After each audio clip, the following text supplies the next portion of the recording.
Ya. Kemudian orang-orang yang murtad.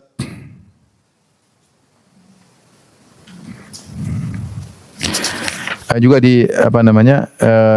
didoakan keburukan oleh malaikat. Ulaika jazaohum anna 'alaihim la'natullahi wal malaikah. Bagi mereka laknat malaikat. Pelaku kemaksiatan, ya. Di sini ada beberapa seperti orang mencaci maki para sahabat Nabi, ya. Siapa yang mencaci maki sahabat Nabi maka dilaknat oleh malaikat. Kata Rasulullah SAW, "Man sabba ashabi fa alaihi la'natullahi wal malaikah." Siapa yang mencela sahabatku maka dilaknat oleh malaikat. Dilaknat oleh Allah dan dilaknat oleh malaikat. Seperti orang-orang Rafidhah, Syiah yang kerjanya mencaci maki para sahabat. Kemudian orang yang melakukan kezaliman dan kemaksiatan di kota Madinah.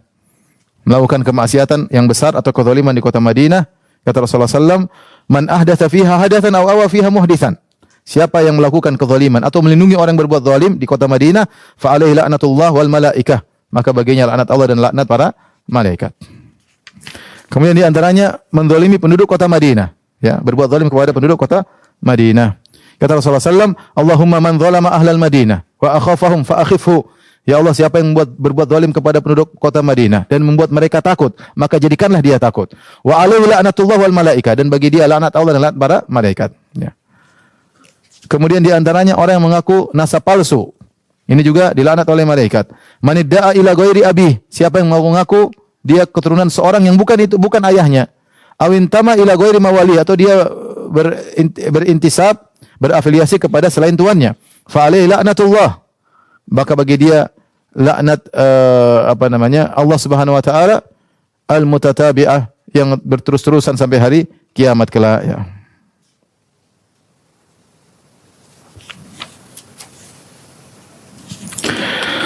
Yang berikutnya, wanita yang diajak berhubungan badan oleh suaminya namun dia enggan tanpa uzur. Hadis yang masyhur, ibu sudah hafal semuanya, ya. Sungguhnya jika seorang laki mengajak istrinya ke ranjangnya, kemudian istrinya enggan, lantas suaminya marah, maka dia dilaknat oleh malaikat sampai pagi hari. Dilaknat sama malaikat sampai pagi hari. Perempuan yang tidak mau melayani suaminya tidak berhak mendapatkan nafkah dari suaminya, ya. Jika dia enggan tanpa ada alasan, maka dia dilaknat oleh malaikat sampai pagi hari, kecuali suaminya tidak marah.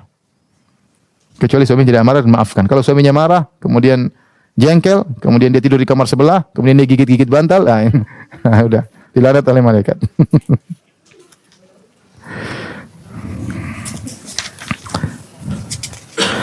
Kemudian orang yang mengarahkan senjata kepada saudaranya sama muslim.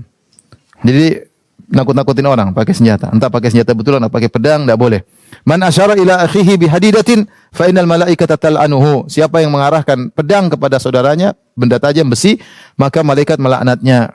Hatta yada'ahu wa in kana akhahu li abihi wa ummi. Sampai dia tidak melakukan demikian, sampai dia berhenti meskipun yang dia isyaratkan adalah saudara kandungnya. Saudara kandungnya, ya. Jadi seorang tidak boleh meskipun bercanda, kalau ada pistol atau ada pedang jangan. Kalau mau kasih pedang, kasih belakangnya, ya. Kasih pisau, kasih apa?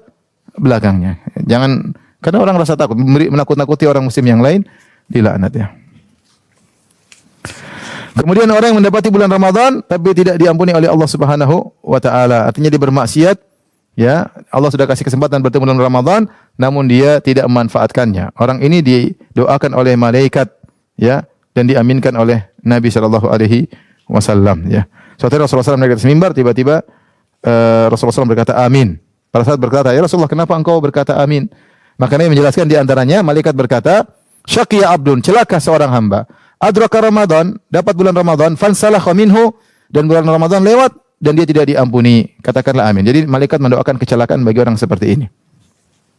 Kemudian juga tadi, orang yang mendapati kedua orang tuanya sudah tua, dua-duanya atau salah satunya, namun dia tidak bisa manfaatkan untuk masuk surga, maka ini juga didoakan kecelakaan oleh malaikat.